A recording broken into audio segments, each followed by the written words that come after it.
Support of the proposed comprehensive plan tonight.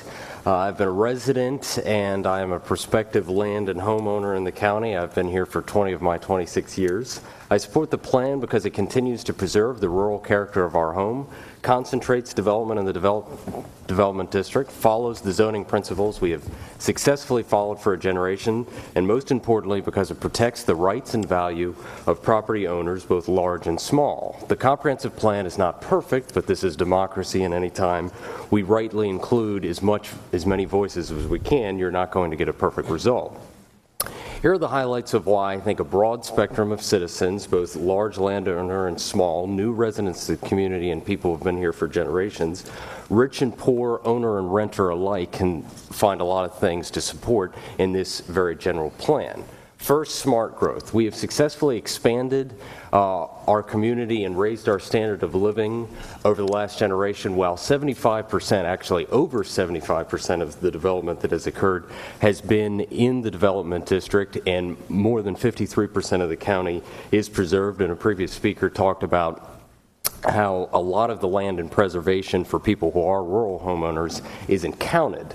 It protects the rural character of the AG zone, both for private property owners and for the nature of the public roads that already exist there. It continues to preserve open spaces, and most importantly, again, it preserves private property rights. Why is protecting private property rights important? It speaks a lot to the cultural state of the country that I even have to make this argument, but there is nothing more sacred than private property rights. They are an extension of a human being's body. The right to justly trade for and build wealth through property, land or otherwise, is a natural right enumerated as inalienable in our founding documents. Imagine you were born in Charles County and you were born poor. You did not own land, but you worked and you earned enough to buy land, build on it, and eventually make that land more valuable.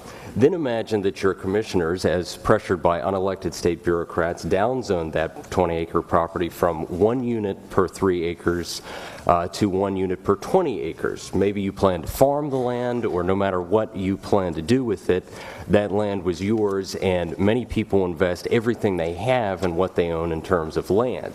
If you were to downzone in this manner, you would take 80% of a person's wealth by legislative fiat.